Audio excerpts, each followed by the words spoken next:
baboyelaki Fayulu na sansoyo okoki kosala manifestation nete na mokolo eza sacré le 30 juin jour indépendance oyo basalaki opposition spécialement UDPS et l'équipe police parce que ezaki ko braver police ozomona et brava armée ozomona lelo bango nde basali que pouvoir ozaki na place et céder parce que sikoyo bakobanda kosala ndenge nini bakobanda ko utiliser voix ya chef de l'état qui est le président de l'UDPS voix ya président en exercice ya UDPS Augustin Kabouya voix ya secrétaire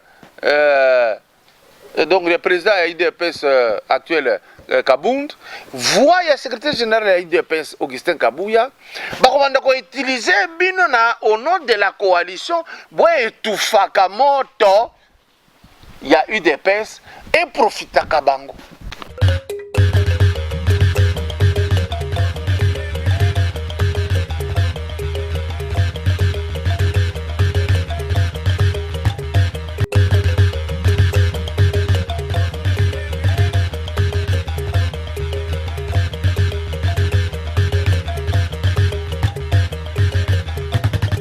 Avant de commencer, rassurez-vous que vous vous êtes déjà abonné à notre chaîne Kadiombo TV. Et n'oubliez pas de cliquer sur la cloche des notifications et de commenter nos vidéos.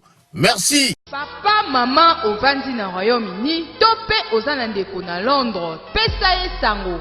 Il y a agence de fret, il y a professionnel, il y a Ngoyo, avec des diplômes universitaires, il y a Royaume-Uni. Ben à Kinshasa, Tozan Avenue Boubou, numéro 9, Matongé 2, commune Yakalamu, référence école Monseigneur Moké, Van Ezakoya Nandaku l'Angleterre, pour na kozwa biloko pe kotinda na Kinshasa. Kolina yo ya lolenge nyonso. Olingi otinda nini? Mutuka, vélo, carton, biloko ya kolia, tope biloko ya ndaku mobimba. Kafret, otindi miliki, ekomi pe bameli. Yo ozana nord, tope na sud ya Angleterre, benga biso na ba numéro oyo. Kafret, eza na Angleterre, si na Écosse. Kafret, esalaka pe fête aérienne. Pour plus d'infos, visitez notre site web na www.kafret.com. Bandeko balingami monaki mikolo oyo tobanda kosala siko émission na ba langue nationale mususu lokola touti kosala oyo tosalaki ya Chiluba bokobanda pe komona tokomi kuna que émission oyo eza na Chiluba oyo eza na Lingala oyo eza na Swahili bokobanda koyeba mokolo tokolinga koloba français tokoloba yango pe mais tolingi tosololaka malamu na monoko ya mboka parce que soki otangisi mwana classe na monoko ya mboka akoyeba facilement que français est compliqué ye. Émission na biso alelo eza ya que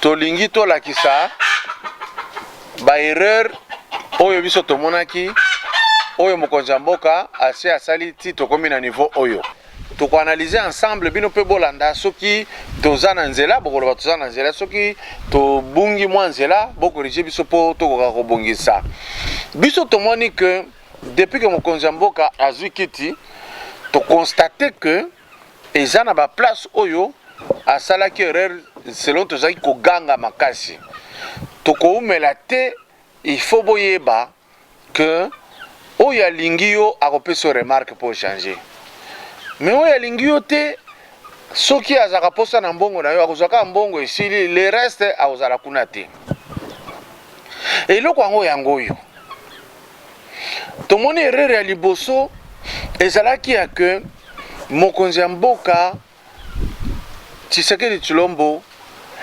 apesaki démocratie dozo eleki ata na Amérique eza ndenge wana te même na ba France na ba Belgique eza ndenge wana te to gangaki dernièrement que te mokonzi soki opesi mais bakoluka bazwa loboko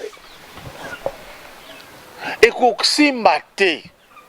C'est ainsi que ye moko tango aye kosala siko discours à la nation alobi même tango asali ba point de presse na ba mindele wana d'abord je voudrais signaler bino que Bamindelo ya France 24 basali interview na président de la République bakei na image sikoyo bamonte image mususu pona ko critiquer makambo za ikoloba eza nini tango alobi non il n'y aura pas la répression de marche sikoyo bazwi biloko ya lamuka balakisi ke tala alobaki boye oyo eza contraire que le chef de l'État abosana te que France azalaki nsima alamuka mpe akokozala kaka na se esheki na ye nde azolinga alakisa elongi mosusu me na interview oyo ndenge bamonte yango mpona kolakisa ke oyo olobaki eza lukutana oyo esalemaki eza kaka baposa na bango boyeba ke France nde adetruiraka Afrique alakisi ndenge batoboli bapneu boye na boye mais alakisi place oyo président de la République ainsistaki te eza nini président lobi c'est vrai marche mon côté toko réprimer mais aye koloba que bon confondre démocratie te na anarchie Fayulu bayebisaki toboyi te ke otambola po chaque fois bapesaka yo osalaka salaka bautaki kosala le 23 posa nini azwaki asala sur le 30 alobaki ye moko Fayulu ke tosali le 23 eloko malonga mpe eleki te akomi koluka bisika nini akoki kosala trouble oyo alakaki ezokoya te baboyelaki Fayulu na sanso oyo okoki kosala manifestation ete na mokolo eza sacré le 30 juin jour d'indépendance okosala siko po exprimer nini c'était du sabotage bayebisaki Fayulu wana que sala yango après mokolo ya le 30 alingaki abungisa te makambo oyo alingaki aloba ye atingami kaka sala le 30 parce que ayebi ke eza sacré bakondima te tikana tingama na sala yango akende kobomisa bana ya bato erreur sikoyo président eza nini amesenisaki Fayulu libertinage sikoyo amoni que ezalaki erreur alobi bokonfondre te démocratie na anarchie erreur na yo mokonzi ya mboka ezalaki omesenisaki bango démocratie ya doze ebele wana erreur ya liboso toreconnaître yango na mokonzi na biso et que lokola azwi cap ya que anarchie ezala te eh bien monsieur le président de la République faut frapper eloko eza na ya malonga otiki yango oyo ya buzoba eza koya poko na kobebisa frapper donc na makambo ya le 30 juin a piégé basala boye po aloba droite de l'homme ndenge azali koganga bandeko na ngai toyebisaka bino lamuka eza aventure ekolimwa nango bobebisa barelation bobunda babikolo bobundi baprovince bobundi mpona moto oyo azalaki na avenir te toyebisaki bino ke Fayulu c'est rien akokoma mosika te ye azosala marche na bino le 30 juin na Moi na butu ake kokotisa lettre epai ya Etienne ya Félix Tshisekedi aluka mosala ya kosala ozomona Fayulu wana bokokolanda mpenza ntango nazolanda na baavocat na biso mosusu baza kotémoigner tout ceci lelo oyo bitumba elongwaki bitumba ya Kabila ekomi bitumba contre Félix lelo balembi Félix mpona koluka mosala bakomi kobundisa Moïse Katumbi toyebisaki bino lamuka eza aventure kokufa et que Fayulu lokola batindaki mwana bitinda apezaka te ana niveau te ya kozala président de la République c'est faux c'est de rêver tant on a zoyoka monsieur Steve dire que le président est élu zala na soni tolanda déclaration à Mouyambo pour comprendre que Fayulu ne pesait pas Fayulu n'a rien Fayulu rien il compte le a comment compter sur MLC ainsi de suite mokolo ba konika mbata na mbemba beaucoup mon nombre est décidé. Lamuka n'a pas d'avenir, ça je vous l'ai dit. Tant on a bandako le babio, Mouyambo, il aime beaucoup parler au babio. Non. Lamuka, c'est une histoire que Martin Fayulu veut ezalayaye. C'est comme ça qu'il a fait aussi avec Nanini, dynamique de l'opposition. Et nous avons dit à Moïse, non, yoza leader Nabiso, il y a ensemble. Ensemble, il y a une plateforme bonne.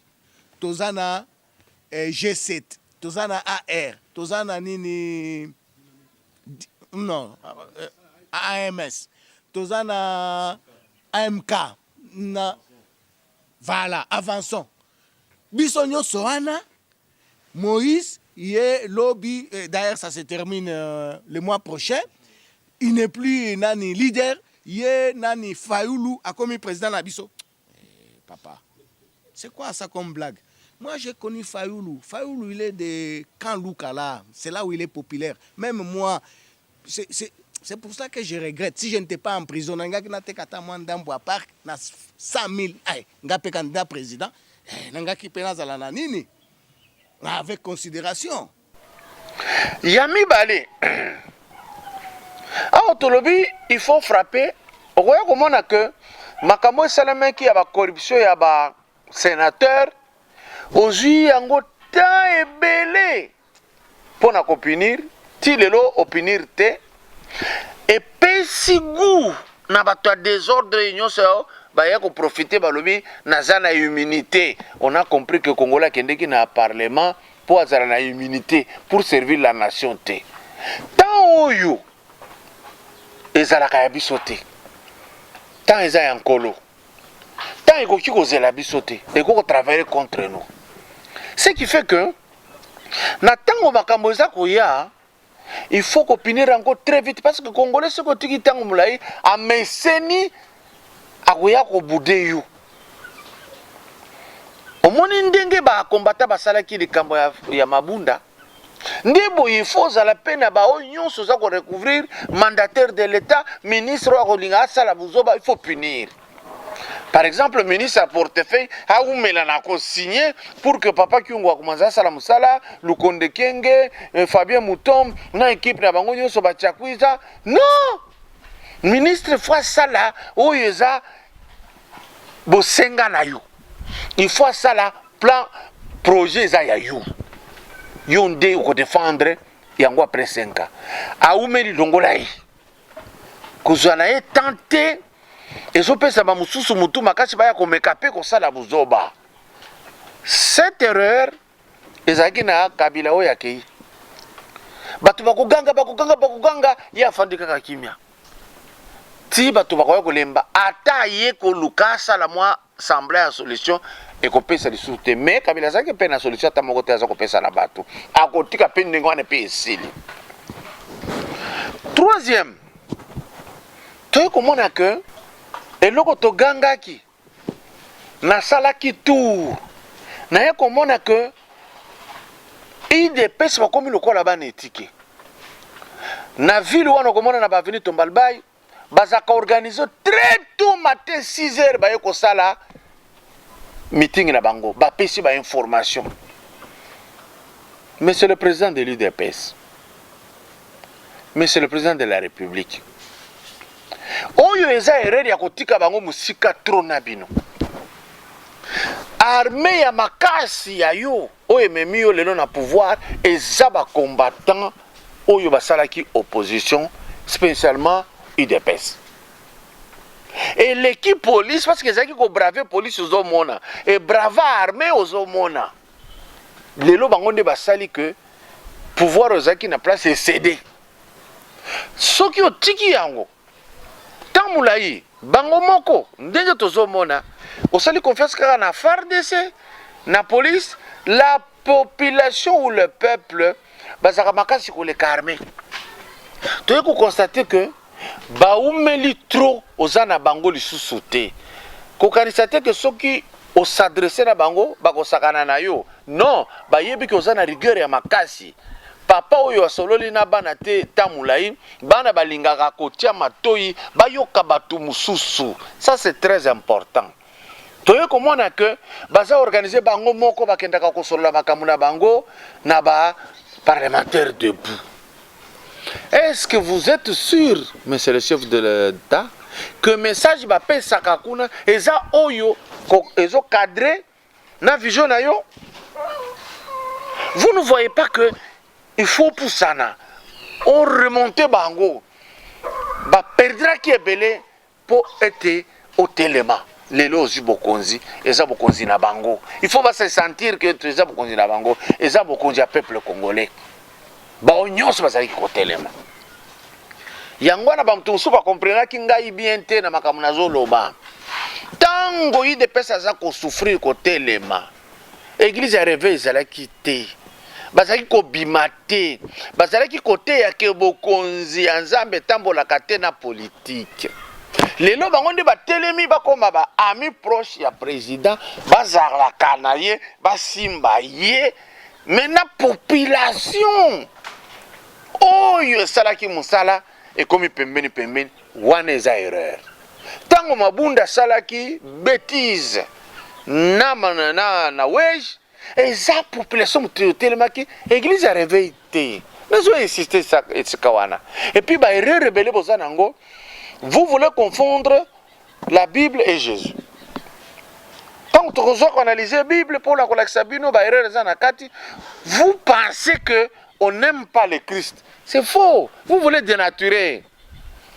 Nous, on voudrait montrer que non, ici, on a falsifié beaucoup. Et puis, vous voyez bien que c'est falsifié, c'est trafiqué. Vous le savez. Non. Monsieur le Président de la République, vous pensez comment vous exprimer par rapport à cette coalition? Ne fût-ce que dire aux gens, nous continuons, ou bien nous allons quitter. Parce que si là, on ne sait pas ce qui est pour, ce qui est contre. Mais biso ce que tu peux analyse na biso.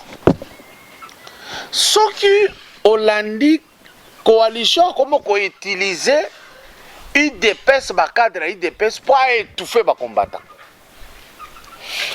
Au moment qui na makambo basalaki bêtise na Assemblée nationale batelemi ezande cadre IDPS ye moko a etufaki eloko anekiti siko bango bazosala ndenge nini tango bêtise esalemi balingi ba réagir na ba combattant na ba militant ya UDPS tango batelemi bakena réunion na bino ya coalition nous sommes en coalition bango bako attaquer biso te za lokola ba attaquer biso nyonso et directement bino bokena au nom ya coalition bokitisi mouvement nyonso IDPS ça profite au FCC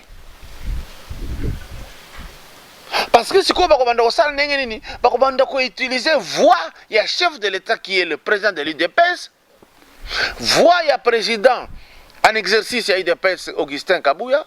Voix, il y a secrétaire, donc le président UDPS actuel Kabound. Voix, il y a secrétaire général UDPS Augustin Kabouya. On va utiliser au nom de la coalition, Moto, il y a UDPS et Profita Kabango. C'est comme ça que ça se passe. Mais bon, t'as la sikoyo. Tango batu ya FCC bakendaka na télévision balobaka makambo ya coalition T balobaka ya FCC et l'autorité morale point barre soki ezali boye coalition na wana tina na yango nini soki INC akena na télévision na ba meeting na ye nyonso azolobela kamere na INC ma alobela ka cache cache comme mokie sikoyo cache yango lisusu ya nini? Est-ce qu'il faut continuer na bango na hypocrisie alors que les faits sont avérés?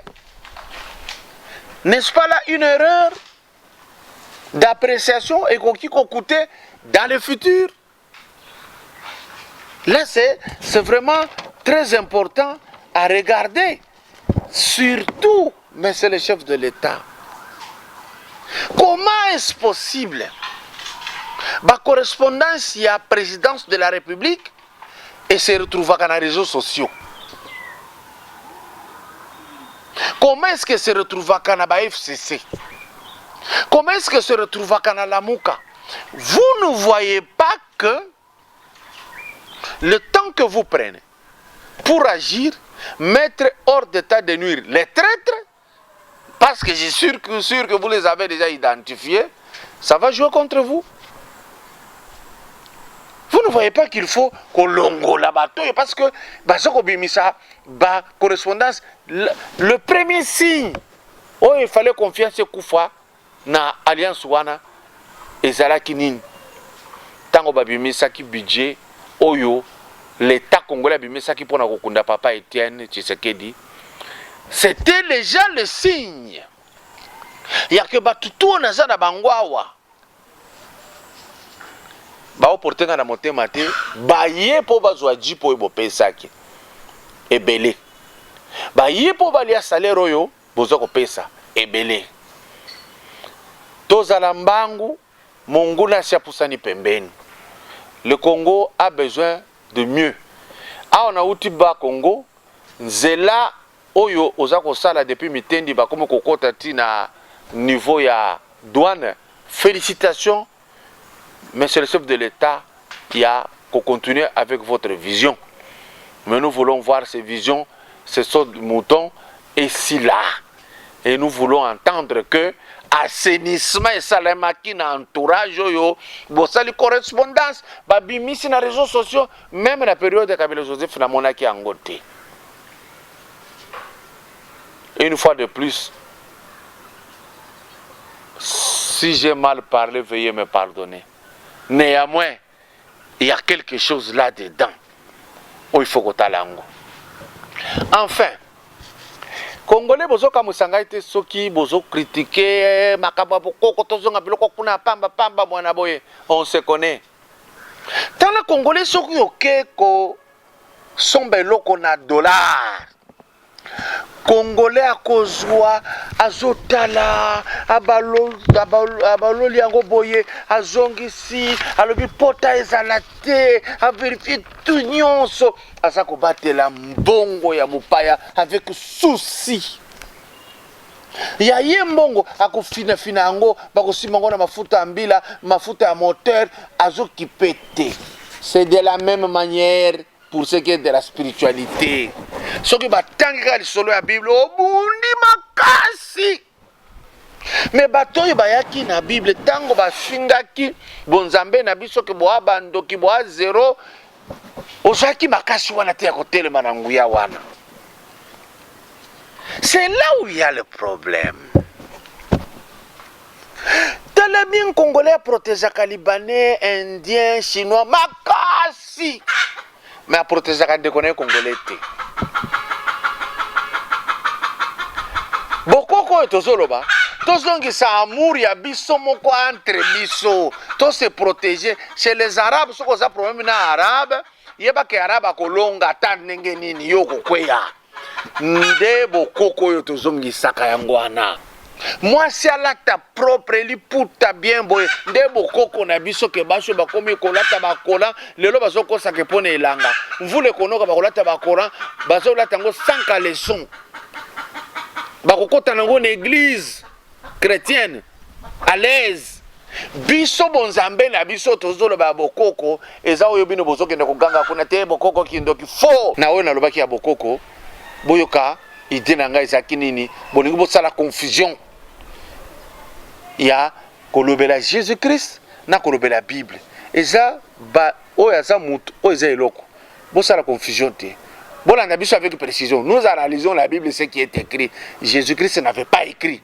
Nous analysons mais les autres qui ont écrit pour voir si c'est vrai ce qu'ils ont écrit ou pas. Bota la binomoko différence ezalaki jour ya prière ou esalameki na stade. Bota la différence entre bakimbangi senenge balataki na réveil. Nde bokoko tozo senga biso yango wana. Ozana moto ya koyoka ayoka sinote na tikeli soso agangela ye. Pa maman ovandi na Royaume-Uni tope ozana ndeko na Londres pesa ye sango. Il y a agence de fret, il y a des professionnels, il y a Ngoyo, avec des diplômes universitaires, il y a Royaume-Uni. Ben à Kinshasa, Tozan Avenue Boubou, numéro 9, Matongé 2, commune Yakalamu, référence école Monseigneur Moké, Van Eza Koyananda en Angleterre, pour na kozwa biloko pe kotinda na Kinshasa. Kolina yo ya lolenge nyonso. Olingi otinda nini? Mutuka, vélo, carton, biloko ya kolia to pe biloko ya ndako mobimba. Kafret otindi miliki ekomi pe bameli. Yo oza na nord to pe na sud ya Angleterre, benga biso na banimero oyo. Kafret eza na Angleterre si na Écosse. Kafret esalaka pe fête aérien. Pour plus d'infos, visitez notre site web na www.kafret.com.